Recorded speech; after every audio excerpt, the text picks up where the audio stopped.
Well, in the final episode of season 2 of Masterclass with Utpal Seth, where we focused on creative destruction, we look at some more nuances: value fragmentation, value concentration, with examples of winner takes it all. And in the final episode, we'll also once again summarize the whole concept of creative destruction. So we've established some great examples, Mr. Seth, as to what is value migration in the context of terminal value investing, what is wealth creation, what really is the most important moving part for an investor when you are looking at value. But value fragmentation, how does that fit in? So Nikunj, the value migration that we talked about and the value shifts are all happening at a much faster pace that we've established. For example, there is this fund called ARC. They have assessed that the impact by the year 2025 on the global GDP of artificial intelligence is 6 to 8% of the world GDP. That's a massive number. That is not the annual growth rate of the world GDP, right? So we know that the quantum of impact is massive. However, every sector and every new technology or every innovation goes through a evolution or a curve, as we discussed before. In the initial phase of that curve, you will find a lot of players entering into that space or attempting to enter into that space. That leads to what we call as value dispersion or value fragmentation in that space. So while initially significant value is created, but that value creation is spread across many number of players. If you remember the 2000 tech bubble, Yes. there were so many companies which got valued at absurd multiples, but eventually mortality rate was high, and all that value which was destroyed migrated, and not just migrated but also multiplied amongst those who were the leaders and the survivors of that bust, right. So this is the process of value dispersion or value fragmentation, as you called it. This process is followed by value concentration. To put it in statistical terms, you have a fat head and a long tail. The long tail is the value dispersion part and the fat head is the value concentration part. This is a natural corollary of creative destruction. This is a natural corollary of capitalism itself. That is how capital allocation process leads to most efficient use of resources in an economy. One must embrace this. If you see value dispersion in the context of Indian telecom sector, go back in time and in 2015 to 17, how many players were there? And all of them were fighting for their respective share. Today, how many players are there? And what is the share of the top two players? It's amply clear that value concentration has taken place. Value dispersion in initial stages is also when the discipline of capital allocation is lax for a new sector. Everybody is trying to find the next big thing, right? And in that process, the men are separated from the boys, and then value gets concentrated with the men. value concentration, as we see, happens over time and across sectors. But value concentration has an extreme form as well. That extreme form is what we call as winner takes most or winner takes all model. When does value concentration take that extreme form? Like today, it's evident that NVIDIA at $3 odd trillion market cap, it has become 100x in the last 7 years. That is value creation at an unprecedented pace. And where is the second and the third player in that space? They are fractions of NVIDIA. This is winner takes all in its most extreme form. So the beginning of a curve, which is, let's say you identified a trend, you know this is going to be big. And in Indian context, let's say you are calling EV as a big trend. It's right now what could be called as a rage. How does one know that out of the dozen companies which are planning to move there, which are the ones who will survive? So we were talking about how Netflix formed Blockbuster. But today, that is also changing. Streaming is the name of the game for Netflix. Netflix says that my competition is sleep, right? Which is a very clever way of defining the fight for attention. But if you break up the population into different generations, let's say Gen Z, Millennials, Gen X, and the baby boomers, you will find increasingly that the newer generations have already shifted to short video rather than streaming. The proportion of time that Gen Z is spending on short video is much higher than what baby boomers are. So over the next 10-20 years, we will find value migrating from streaming to short videos. Will Netflix be able to adapt? Is the question. As an investor, if you don't want to answer that question, then you're better off moving towards the short video opportunities if you can find them. So all I'm saying is that value destruction can happen to anyone at any time, and value migration will be led by where the customer is shifting. Okay. We were talking about winner takes all. When these shifts happen, the one who's leading the new space will create disproportionate value. Just like Netflix became the king of its turf in streaming,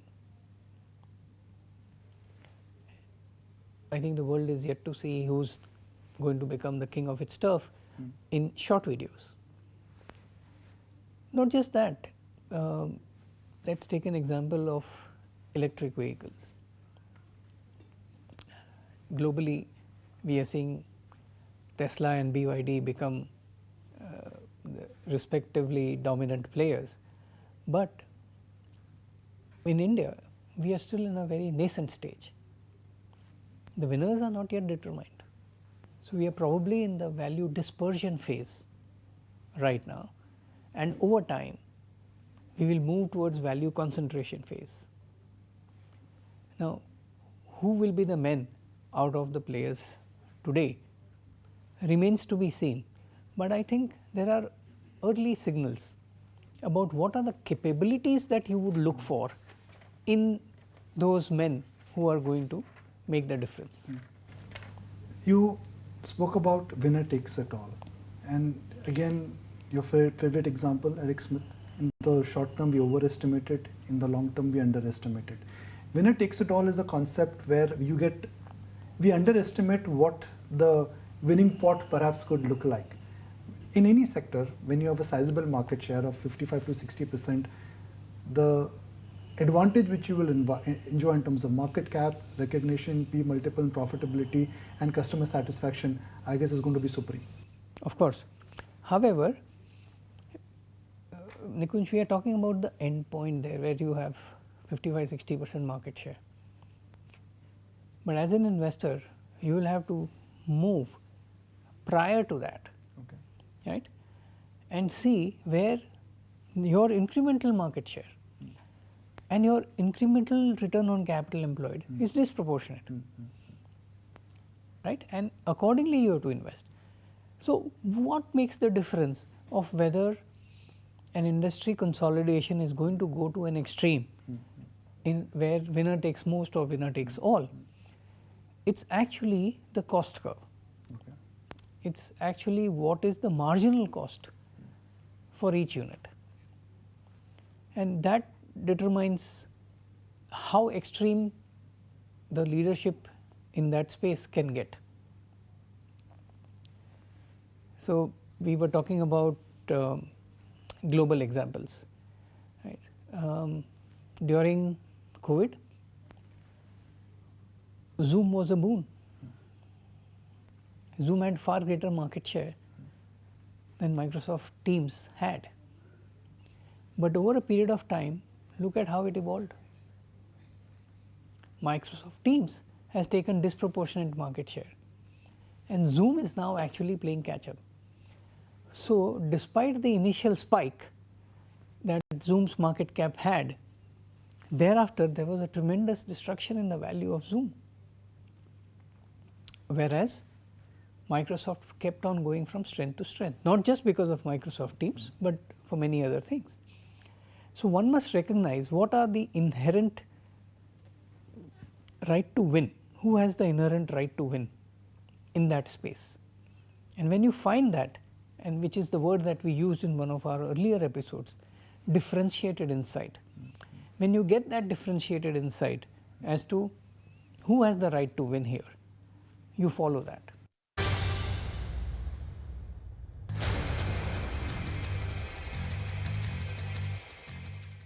So, in the concept of terminal value investing, where does value concentration fit in? As I explained to you, value concentration happens over time, Okay. right. So, for those who can see the direction of the value concentration earlier, they are able to perceive the terminal value better than others. Okay. And therefore, I mean those who get that differentiated insight about who has the right to win will be able to invest better. What is a great example locally or globally of value concentration when you say value is getting concentrated? I think of the total value creation that has happened, total wealth creation that has happened in the US, 3 stocks have given 10% of the total wealth creation. Wow. In the US. There is a fantastic chart, and 72 stocks have given 50% of the lifetime wealth creation. So, you know, all you had to do was find those 3, but even if you couldn't find those 3, if you could find those 72, you're fine. I mean, out of the 3,000, 4,000 stocks listed in the US, you needed to find only those few. That is value concentration. Would that apply in your investing career as well? Some of your famous investments have created large amount of wealth for you personally and for Rare, while the number of bets you must have taken could be significantly higher, but the large part of wealth creation could be 50, could be 60, even 70% has only come in a handful of stocks. That would be true not just for us, but also for every investor in their portfolio. You will find that, and which is why we say that when you are pursuing gorilla companies, initially let us say you had a portfolio of 20 companies and thinking that all of them were gorillas, but maybe 3-4 of them turned out to be gorillas, maybe 5-6 of them turned out to be monkeys, and you are unsure about the remaining. But those gorillas will keep outperforming the others. You will keep cleaning up the monkeys from your portfolio, and the uncertain ones will over a period of time become either gorillas or become monkeys, and that process will continue.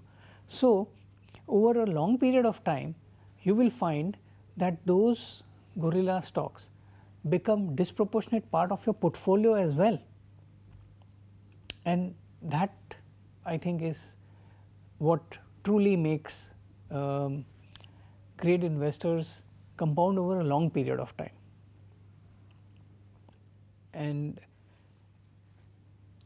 they say that diversification perhaps and asset allocation is important, but for some great investors that's not true. What is the importance for terminal value investor when it comes to portfolio concentration and asset allocation? Because when you have great companies, they'll keep on compounding and they'll keep on becoming larger companies for you as part of your portfolio. So as a terminal value investor, how do you know risk management and how do you do what should I say, capital allocation? okay, so Nikunj, let's keep investors aside for the time being. Let us look at the S&P 500. Today, the top 7 stocks of S&P 500 represent more than 31% of the value of S&P 500. Okay. Just 7 stocks out of 500 stocks, right? Now, to answer your question about investors, there are some investors who are professional investors who have to be focused on relative performance. That's a different ball game. There are some investors who have the privilege of being focused on absolute returns. They are a different class of investors. It's wrong to compare the two. Those who are focused on absolute returns and long term compounding, okay, will recognize the power of concentration. And diversification is supposed to reduce risk, but it's not concentration which is the source of risk in your portfolio. It is lack of differentiated insights, lack of understanding, or lack of knowledge and information which is the source of risk for you. So once you identify your gorilla and once you identified the monkey, it is important to let the gorilla grow. Yes. As they say, you should water the flowers and cut the weeds. Yeah. Fantastic. Now, before we wrap this episode, we started with winner takes it all, and then we took it back to the whole process of by the time you become from small to mid to large and large to mega. Winner takes it all. That's a phrase. It's a phrase that everybody can relate to. But the underlying meaning of this phrase for a terminal value investor is extraordinary. Whether it is megatrend, whether it is leadership, whether it is intangible, all of this entire framework leads to one thing: who will be the winner, and the winner will take it all. True. As I said, winner takes it all is an extreme form of value concentration. Let's summarize this whole discussion that we've been having on value migration in the context of terminal value investing. There are multiple opportunities that take place during a creative destruction cycle. Okay? And these are big shifts, long shifts. One must not worry if you lose one opportunity. Okay? And you only need to find a few. You don't need to find too many. Even if you can't find those 3 that created 10% of lifetime value creation in the US, you can focus on the 72, right? And still participate in a lot of value creation, wealth creation, sorry. So, participate in this creative destruction process. Even if you miss one phase, participate in the next phase. There are multiple stages. The second is understand this process of value dispersion and value concentration. Avoid the value dispersion, focus on the value concentration. The third is recognize that there is a possibility of winner takes most or winner takes all based on the marginal cost curve in any such scenario. And when you find that, then you ride it to the hilt. Then there is no looking back. As Ramesh puts it, at that time you have to back up the truck. Right. Right? This shift of terminal value becomes perceptible to a few much before the shift in earnings takes place. And therefore, the terminal value shift is captured in the multiples more than in the earnings. In your ET Now event at Taj Lands End, your 15th anniversary, when Manish and I were discussing, we talked about the terminal value of India, right?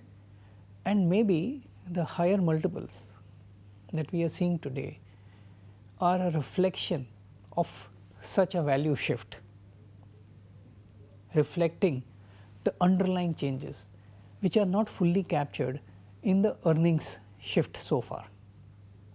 Okay? I will not deny that there are some elements of the market which seem to be overexcited, but the larger picture remains intact. This terminal value shift from the weak to the strong, from the rigid to the agile, that terminal value shift is the shift from losers to winners, and they are going to be separated by their adaptability and agility. Remember that this value migration can be within the sector or inter-sector. As an investor, it is your dharma to be in that part of the value chain which is leveraged most to this change and the pace of that change. And it will be really a travesty if you can identify that value shift, participate in it, but get off very early. That is something we plan to discuss in the next season as well. Yes. Which is that they call us common errors, but once you've identified something, how do you really maximize on it? Well, all I can say is that the season 1 was an eye-opener. It was about learning. Season 2 was about understanding, and season 3 would be all about implementation. That once you identify the concept, once you've understood the concept of terminal value investing, once you understand the entire process, how the evolution happens, how can really maximize, and what are the real life application errors. But that is something which is coming up in this season 3. But it's been a pleasure again to have you as a anchor, as a student, and as somebody who's curious. I guess the last 2 seasons have been an eye-opener for me. So thank you for your time and thank you for joining us. Thank you, Nikunj. You are very kind.